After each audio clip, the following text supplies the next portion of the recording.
अस्सलाम वालेकुम दोस्तों।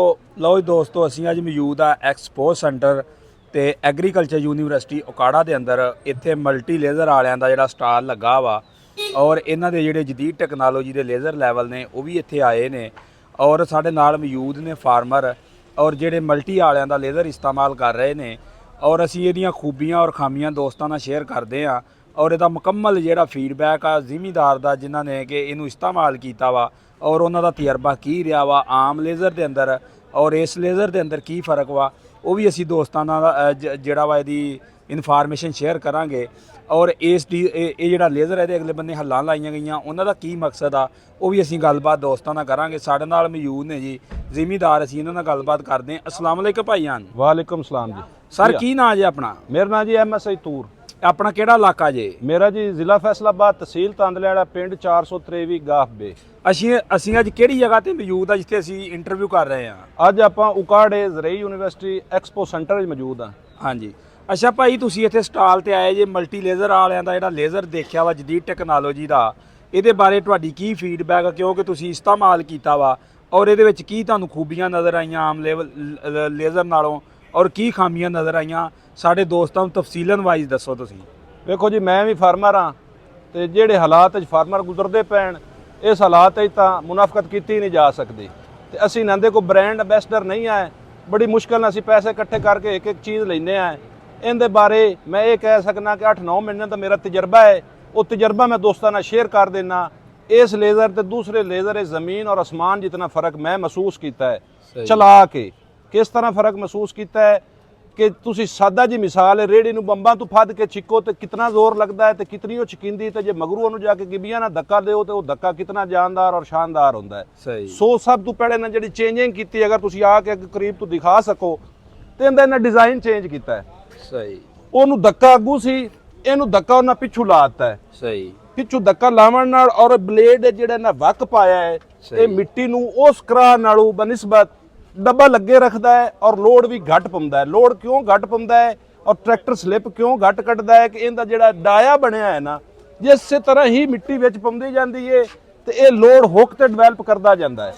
ਔਰ ਜਿਹੜੇ ਇਹਦੇ ਟਾਇਰ ਅੱਗੇ ਪਿੱਛੇ ਸਭ ਤੋਂ ਇਸ ਲੇਜ਼ਰ ਦੀ ਜਾਨ ਹੈ। ਸਹੀ, ਕਿ ਉਹ ਜਿਸ ਤਰ੍ਹਾਂ ਟਰਾਲਰ ਗੰਨੇ ਦੇ ਟਰਾਲਰ ਚ ਆਪਾਂ ਆਨੇ ਆ ਕਿ ਮਗਲੇ ਟਾਇਰ ਨੂੰ ਧੱਕੀ ਰੱਖ ਦੇਣ, ਉਹ ਵੀ ਧੱਕਾ ਲਾਈ ਰੱਖ ਦੇਣ। 100 ਪਰ ਏਕੜ ਤੇ ਇਹਦਾ ਜਿਹੜਾ ਡੀਜ਼ਲ ਦਾ ਖਰਚਾ ਹੈ ਉਹ ਵੀ ਘੱਟ ਹੈ ਔਰ ਜਿਹੜੇ ਜ਼ਿਮੀਂਦਾਰ ਦਾ ਤੁਸੀਂ ਕਰਦੇ ਹੋ ਯਕੀਨ ਮੰਨ ਜਾਓ ਲੋਕ ਪਿੱਛੋਂ ਤੁਹਾਨੂੰ ਦਵਾਈ ਵੀ ਦਿੰਦੇ। ਸਹੀ, ਅੱਛਾ ਭਾਈ, ਇਹ ਜਿਹੜੀਆਂ ਤੁਸੀਂ ਗੱਲਾਂ ਦੱਸ ਰਹੇ ਜੇ ਇਹ ਬਿਲਕੁਲ ਰਿਐਲਿਟੀ ਆ? ਇਨਸ਼ਾਅੱਲਾ ਜੇ ਕਿਸੇ ਨੂੰ ਨਹੀਂ ਰਿਐਲਿਟੀ ਤੇ ਯਕੀਨ ਤੇ ਮੇਰੇ ਕੋਲ ਲੇਜ਼ਰ 24 ਘੰਟੇ ਮੌਜੂਦ ਹੈ। ਟਰੈਕਟਰ 85 ਤੇ ਮੈਂ ਲੇਜ਼ਰ ਚਲਾਨਾ। ਨੰਬਰ ਮੈਂ ਵੀਡੀਓ ਦੇ ਐਂਡ ਤੇ ਤੁਹਾਨੂੰ ਸ਼ੇਅਰ ਕਰ ਦੇਸਾਂ। ਮੇਰੇ ਕੋਲ ਜਿਹੜਾ ਦੋਸਤ ਆ ਜਾਵੇ, ਦਿਨੇ ਆਵਣ ਰਾਤੀ ਆਵਣ, ਖਾਣਾ ਚਾਹੇ ਔਰ ਜਿਸ ਟਾਈਮ ਜੀ ਉਹ ਜੇ ਖੇਤ 'ਚ ਲੈ ਕੇ ਜਾਣ ਵਾਸਤੇ ਤਿਆਰ ਆ। ਆਪਾਂ ਇਹਨਾਂ ਦੇ ਬ੍ਰਾਂਡ ਐਂਬੈਸਡਰ ਨਹੀਂ ਆ, ਆਪਾਂ ਬ੍ਰਾਂਡ ਐਂਬੈਸਡਰ ਆ ਜ਼ਮੀਨਦਾਰਾਂ ਦੇ, ਜੱਟਾਂ ਦੇ।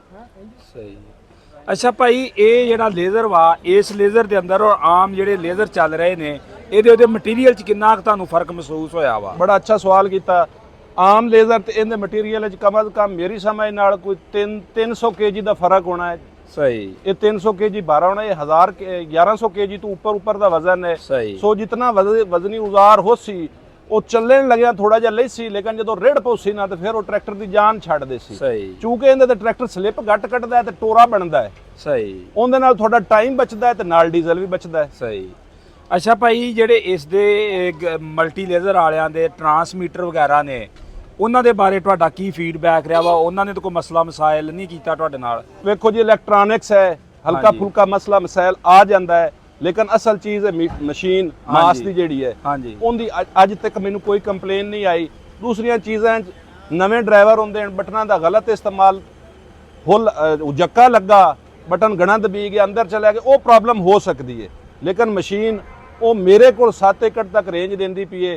ਹਾਂ, ਦੂਸਰੀ ਗੱਲ, ਅਗਰ ਕੋਈ ਮਸਲਾ ਮਸਾਇਲ ਆਉਂਦਾ ਹੈ ਤੇ ਮੈਂ ਇਹਨਾਂ ਨੂੰ ਸਲਾਮ ਪੇਸ਼ ਕਰਨਾ ਮਲਟੀ ਲੇਜ਼ਰ ਵਾਲਿਆਂ ਨੂੰ। ਇਹਨਾਂ ਦੀ ਟੀਮ ਮੌਕੇ ਤੇ ਅਗਰ ਨਾ ਪਹੁੰਚ ਸਕੇ ਤਾਂ ਅਗਲੇ ਦਿਨ ਜ਼ਰੂਰ ਤੁਹਾਡੇ ਕੋਲ ਪਹੁੰਚ ਜਾਂਦੀ ਹੈ ਔਰ ਉਹ ਜਿਹੜਾ ਵੀ ਤੁਹਾਡਾ ਮਸਲਾ ਹੁੰਦਾ ਹੈ ਉਹ ਮੌਕੇ ਤੇ ਹੱਲ ਕਰਕੇ ਹੁੰਦੀ। ਅੱਛਾ ਭਾਈ, ਤੁਸੀਂ ਸਮਝ ਰਹੇ ਹੋ ਕਿ ਪਾਕਿਸਤਾਨ ਦੇ ਅੰਦਰ ਜ਼ਿਮੀਂਦਾਰਾਂ ਦਾ ਜਿਹੜਾ ਮਲਟੀ ਲੇਜ਼ਰ ਆਏ ਉਹ ਨਕਸ਼ਾ ਹੀ ਬਦਲੀ ਜਾ ਰਹੇ ਨੇ, ਜਦੀਦ ਟੈਕਨੋਲੋਜੀ ਦੇ ਜਿਹੜੇ ਲੇਜ਼ਰ ਮੁਤਾਰਫ ਕਰਵਾਏ ਨੇ, ਇਹ ਆਇਆ ਕਿ ਖੁਸ਼ ਆਇਨ ਗੱਲ ਨਹੀਂ ਸਾਡੇ ਜ਼ਿਮੀਂਦਾਰਾਂ ਵਾਸਤੇ? ਬਿਲਕੁਲ ਜੀ, ਸਾਡੇ ਵਾਸਤੇ ਬੜੀ ਖੁਸ਼ ਆਇਨ ਬਾਤ ਹੈ ਗੋ ਸਾਨੂੰ ਵਕਤੀ ਪੈਸੇ ਜ਼ਿਆਦਾ ਲੱਗਦੇ ਪੈਣ, ਲੇਕਿਨ ਹਰ ਘੰਟੇ ਸਾਡੇ ਪੈਸੇ ਬਚਾਉਂਦਾ ਹੈ ਔਰ ਹਰ ਰੋਜ਼ ਇਹ ਸਾਡੇ ਪੈਸੇ ਬਚਾਉਂਦਾ ਹੈ। ਨਾ ਕਿ ਇਹ ਸਾਡੇ ਪੈਸੇ ਬਚਾਉਂਦਾ ਹੈ, ਇਹ ਖੇਤ ਜਿਹੜੇ 'ਚ ਵੀ ਜਾਂਦਾ ਉਸ ਫਾਰਮਰ ਦੇ ਪੈਸੇ ਬਚਾਉਂਦਾ ਹੈ।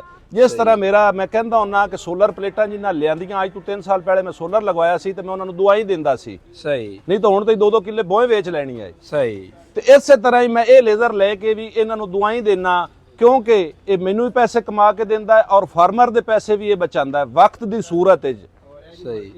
ਅੱਛਾ ਭਾਈ, ਇਹ ਮਲਟੀ ਲੇਜ਼ਰ ਆਇਆਂ ਦੀ ਜਿਹੜੀ ਪੇਂਟ ਕੁਆਲਿਟੀ, ਉਹਦੇ ਬਾਰੇ ਤੁਹਾਡਾ ਕੀ ਫੀਡਬੈਕ ਰਿਹਾ ਵਾ? ਬਾਈਜਾਨ, ਲਵਣ ਤੋਂ ਪਹਿਲੇ ਮੈਂ ਬਹੁਤ ਸਾਰੀਆਂ ਕੰਪਨੀਆਂ ਦਾ ਨਾਂ ਨਹੀਂ ਲੈਣਾ ਚਾਹੁੰਦਾ, ਵਿਜ਼ਿਟ ਕੀਤੀਆਂ, ਲੇਕਿਨ ਜਿਹੜਾ ਇਹ ਪੇਂਟ ਕੁਆਲਿਟੀ ਹੈ ਇਹ ਮੈਨੂੰ ਕਿਧਰੇ ਵੀ ਨਹੀਂ ਲੱਭੀ। ਸਹੀ। ਅੱਛਾ ਭਾਈ, ਇਹਦੇ ਗਾੜੀ ਜਿਹੜੀਆਂ ਹੱਲਾਂ ਲਾਈਆਂ ਗਈਆਂ ਨੇ, ਇਹ ਸਾਡੇ ਦੋਸਤਾਂ ਨੂੰ ਦੱਸੋ ਵੀ ਇਹ ਟਰੈਕਟਰ ਦੇ ਨਾਲ ਕਿਸ ਤਰ੍ਹਾਂ ਵਰਕ ਕਰਦੀਆਂ ਨੇ ਔਰ ਇਹਨਾਂ ਦਾ ਕੀ ਫਾਇਦਾ ਵਾ? ਹਲਾਂ ਦਾ ਜੀ ਸਭ ਤੋਂ ਵੱਡਾ ਫਾਇਦਾ ਹੈ ਜਦੋਂ ਤੁਹਾਡੇ ਪਲਾਟ ਜਿਹੜੇ ਲੇਜ਼ਰ ਨਹੀਂ ਹੋਏ ਹੁੰਦੇ ਉਹਨਾਂ ਦੀ ਖਿਚਾਈਆਂ ਉਤਲੇ ਪਾਸੇ ਹੁੰਦੀਆਂ, ਜਿੱਧਰੋਂ ਪਾਣੀ ਲੱਗਦਾ ਹੈ। ਇਹ ਅੱਲਾਹ ਤਾਲਾ ਦਾ ਨਿਜ਼ਾਮ ਹੈ, ਜਦੋਂ ਸੂਰਜ ਉਭਰਦਾ ਉਧਰੋਂ ਜ਼ਮੀਨਾਂ ਉੱਚੀਆਂ ਹੁੰਦੀਆਂ ਤੇ ਲਹਿੰਦੇ ਵਾਲੇ ਨੀਵੀਆਂ ਹੁੰਦੀਆਂ ਜਾਂਦੀਆਂ, ਉਧਰੋਂ ਮਿੱਟੀ ਖਿੱਚਣੀ ਪੈਂਦੀ ਏ। ਤੇ ਹਰ ਜ਼ਿਮੀਂਦਾਰ ਛੋਟੇ ਕੋਲ ਟਰੈਕਟਰ ਨਹੀਂ ਏ, ਸੋ ਉਹਨੂੰ ਉਹ ਵੀ ਟਰੈਕਟਰ ਘੰਟਿਆਂ ਦੇ ਹਿਸਾਬ ਨਾਲ ਮੈਨੇਜ ਕਰਨਾ ਪੈਂਦਾ ਹੈ। ਇਹ ਹਲਾਂ ਦਾ ਇਹ ਫਾਇਦਾ ਹੈ ਕਿ ਹਲਾਂ ਤੁਸੀਂ 2-4 ਇੰਚੀ ਲਾ ਕੇ ਉਹ ਜਗ੍ਹਾ ਪੋਲੀ ਕਰਕੇ, ਇੱਕ ਉਹਦੇ ਨਾਲ ਰਿਜ਼ਲਟ ਐਕੂਰੇਟ ਹੋ ਜਾਂਦਾ ਹੈ, ਇੱਕ ਉਹਦੇ ਹੋਰ ਪੈਸੇ ਬਚ ਜਾਂਦੇ। ਸਹੀ। ਅੱਛਾ ਭਾਈ, ਜਿਹੜੀਆਂ ਠੋਸ ਹੱਲਾਂ ਲਾਈਆਂ ਗਈਆਂ ਵਾ, ਇਹਦੇ ਨਾਲ ਕੋਈ ਟਰੈਕਟਰ ਤੇ ਲੋਡ ਵਗੈਰਾ ਤਾਂ ਨਹੀਂ ਆਉਂਦਾ? ਨਹੀਂ, ਇਹ ਤੁਸੀਂ ਇਤਨੀ ਗਹਿਰਾਈ ਚ ਲਾਣੀਆਂ ਹੀ ਨਹੀਂ, ਤੁਸੀਂ ਜਸਟ ਉਹ ਰੋਲ ਮਾਰਨ ਵਾਸਤੇ ਲਾਣੀਆਂ।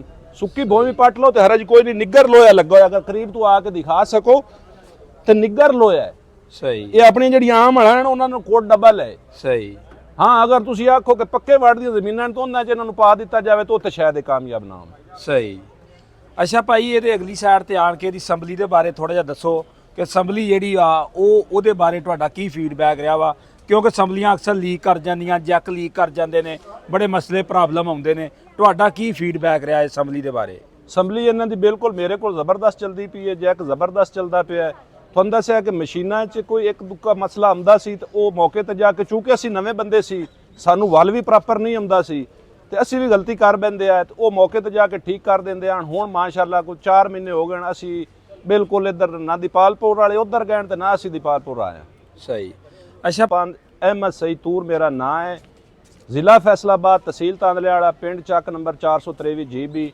ਜਿਸ ਟਾਈਮ ਮਰਜ਼ੀ ਜਿੰਦਾ ਦਿਲ ਚਾਵੇ ਆ ਕੇ ਮੌਕੇ ਤੇ ਚਲਾ ਕੇ ਚੈੱਕ ਕਰ ਸਕਦਾ ਹੈ, ਕਿਉਂਕਿ ਅਸੀਂ ਪੈਸੇ, ਜ਼ਿਮੀਂਦਾਰ ਦੇ ਹਾਲਾਤ ਬਹੁਤ ਖਰਾਬ ਹਨ ਤੇ ਪੈਸੇ ਭਰਨੇ ਹੁਣ ਬੜੇ ਔਖੇ ਹੋ ਗਏ। ਸੋ ਪਹਿਲੇ ਆ ਕੇ ਮੇਰੇ ਕੋਲ ਵਿਜ਼ਿਟ ਕਰਕੇ ਚਲਾ ਕੇ ਚੈੱਕ ਕਰ ਲਓ, ਉਸ ਤੋਂ ਬਾਅਦ ਖੁਦ ਫੈਸਲਾ ਕਰ ਲਓ।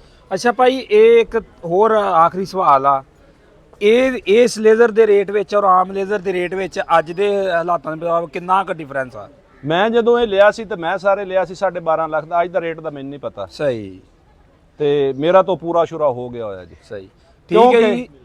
ਉਸ ਲੇਜ਼ਰ ਤੇ ਇਸ ਲੇਜ਼ਰ ਵਿੱਚ ਪਰ ਏਕੜ 1 ਘੰਟਾ ਟਾਈਮ ਬਚਾਉਂਦਾ ਫਾਰਮਰ ਦਾ ਵੀ। ਸਹੀ। ਸਹੀ। ਤੇ 1 ਲੀਟਰ ਡੀਜ਼ਲ ਵੀ ਬਚਾਉਂਦਾ, ਦੋਵਾਂ ਪਾਸੇ ਫਾਇਦਾ ਕਰਦਾ। ਠੀਕ ਹੈ ਸਰ, ਬੜੀ ਮਿਹਰਬਾਨੀ, ਸ਼ੁਕਰੀਆ, ਤੁਸੀਂ ਆਪਣਾ ਜਿਹੜਾ ਫੀਡਬੈਕ ਦਿੱਤਾ।